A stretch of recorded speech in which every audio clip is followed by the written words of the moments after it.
بسم اللہ الرحمن الرحیم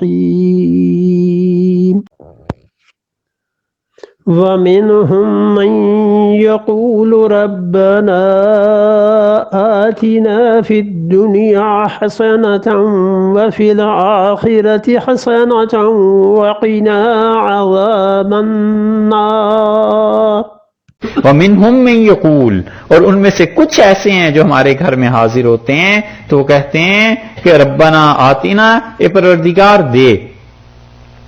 اس آیت کے ترجمے کو دیکھیے اور اس کی تفسیر کو، اور پھر آپ غور کیجئے گا لوگ کہاں تک گمراہی میں چلے جاتے ہیں۔ ربنا آتنا، یہ آتنا کا مفعول جو ہے نا، جہاں پہ بات پہنچ رہی ہے وہ حسنہ ہے، یعنی منہم من یقول، جو کہتے ہیں ربنا اے پروردگار آتنا ہمیں دے، فی دنیا، دنیا میں بھی، حسنہ اچھی چیز، وفی الآخرتی، اور آخرت میں بھی دے حسنہ اچھی چیز۔ تو آخرت یا دنیا دونوں میں مانگی ایک ہی چیز ہے، اور وہ کیا ہے؟ خیر، حسنہ اچھی چیز، ٹھیک ہے؟ یہ ہے صحیح ترجمہ اس کا کہ فی الدنیا اور فی الآخرہ، یہ دونوں جو ہیں نا، یہ تو محل ہیں، جگہ ہیں، اور اس دربار سے مقصد کیا ہے؟ اللہ حسنہ چاہیے، اللہ اس دنیا میں بھی حسنہ دے، آخرت میں بھی حسنہ دے۔ اور لوگ اس کا برعکس کرتے ہیں، کہتے ہیں کہ اللہ اس دنیا میں بھی، اس دنیا میں اچھائی دے اور آخرت میں اچھائی دے۔ تو دنیا اور آخرت دونوں کو، یا دنیا کو وہ اپنا مقصد بناتے ہیں کہ اللہ دنیا میں اچھا کر دے، اللہ آخرت اچھی کر دے، یہ بات الگ ہے۔ اور دنیا میں بھی اچھائی دے، آخرت میں بھی اچھائی دے، وہ اچھائی پر زور جو پڑتا ہے نا، حسنہ پہ، وہ اصل ہے۔ اس لیے ترجمے میں غلطی ہوتی ہے لوگوں سے، اور ترجمہ کرتے ہیں کہ ان میں سے کوئی کہتا ہے اے اللہ اس دنیا میں حسنہ دے اور آخرت میں حسنہ دے۔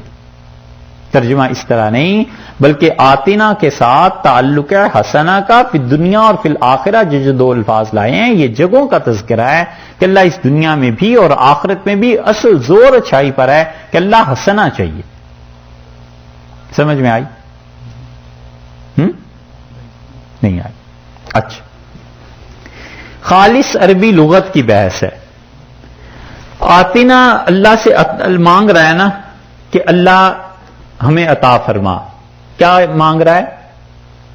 حسنہ، اللہ اچھائی عطا فرما، ٹھیک ہے جی۔ پھر دنیا، دنیا میں، اور پھر آخرہ، آخرت میں، تو زور کس پہ پڑا؟ حسنہ پہ۔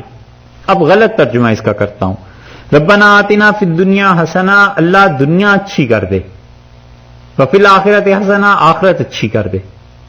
تو دو جہانوں کو اس نے الگ الگ کر دیا، دنیا کو بھی اور آخرت کو بھی۔ مانگنی چاہیے تھی نیکی، لیکن اس نے کہا دنیا میں نیکی اور آخرت میں نیکی، حالانکہ اسے خیر مانگنی چاہیے، حسنہ مانگنی چاہیے۔ اس سے بحث نہیں ہے دنیا ہے یا آخرت ہے، وہ ثانوی چیز ہے، اس پہ زور نہیں جانا چاہیے، زور اس بات پر پڑنا چاہیے۔ اب سمجھ آئی؟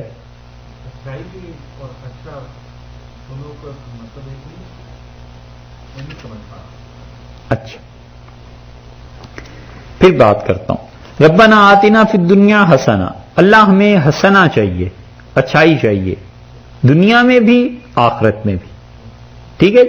یہ تو ہوئی صحیح چیز۔ غلط چیز یہ ہوئی کہ اس نے کہا دنیا اچھی چاہیے اور آخرت اچھی چاہیے۔ بات تو اس حد تک تو درست ہے کہ آدمی خیر مانگتا ہے، لیکن زور جو ہے وہ دنیا اور آخرت دو جگہوں پہ پڑ رہا ہے، حسنہ پر نہیں پڑ رہا۔ تو زور اس پہ دینا ہے، آتنا کا جو مفعول ہے وہ حسنہ ہے، نیکی ہے۔